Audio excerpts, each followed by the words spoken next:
Yesterday was a miracle. I got up about the same time I normally get up and used my phone to summon a car who came immediately to take me to a train that took me to a place where I could travel, about 2,600 miles. And I got off at the end of that journey, which was only about 5 hours, and I went and visited my parents, and then I went and visited my daughter, and then I went back to the place I got off the plane. I got another one, and I flew another 400 kilometers. All in all, I covered, 4,500 kilometers, about 2,800 miles. Stopped in 2 major cities and a beautiful place where I live. And you know what? It's just so easy to see that as no big deal. We live in an age of miracles, and we live like kings have never lived. Really, for the 20 centuries prior to the dawn of the 20th century. And yet, we're so dissatisfied, we're so anxious, we're so unhappy. Look, there are difficult things, and we all have challenges in our lives. And terrible things happen. It's all true. But when we have to deal with money, we live in a time where it's never been easier. There's never been more of it. We've never lived better. And if we just take a little care, if we pay some attention, if we make a little sacrifice, nothing compared to what our grandparents and those before them had to make. We just do a bit of that, do some planning, have some self-discipline, we will do very well financially in the part of the world we live in. I'm not denying there are people who struggle. There are poor people in our part of the world, but even the people who are poor in our part of the world, for the most part, live not only much better than people lived for centuries and centuries, but they even live much better than most of the people in the rest of the world. It's all relative. And our dissatisfaction and our unhappiness is based on that relativism. We measure from a baseline that's driving us to be unhappy and dissatisfied. But we can do well with our money. All you have to do is work hard, save some, set some aside. You don't even have to make it complicated how you set it aside. Do some decent planning, and you're going to do pretty well.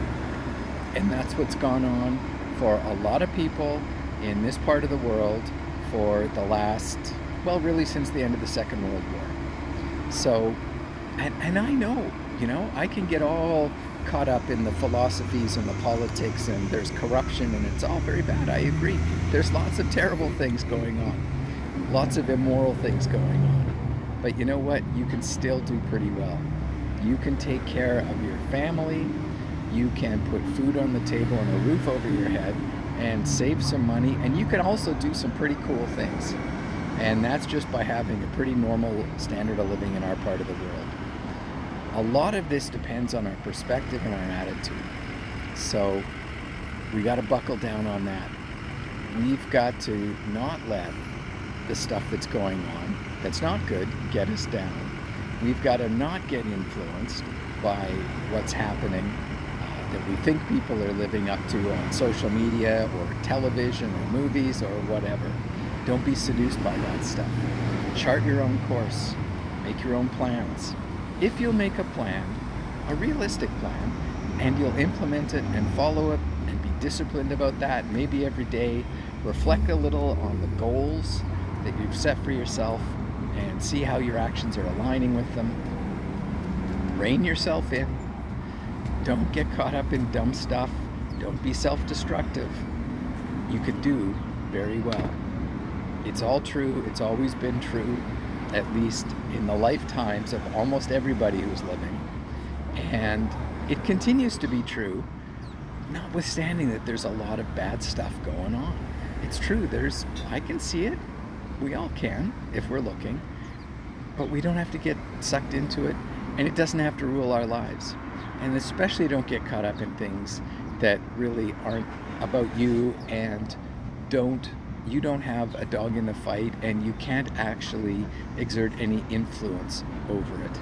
The Bible says that he who involves himself in an argument that's nothing to do with him grabs a rabid dog by the ears. So don't do that.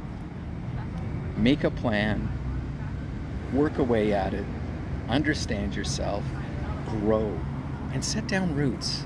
You know, the best things in life are getting married, having children, taking care of your family, caring for your parents as they get old, even though that's hard. It's hard to watch. We're all going to go down that road if we're lucky. But those are the things in life that yield a great internal harvest. They grow you, they nurture you, they build you, and you become a much bigger and better person for doing it. These are the things that matter in life.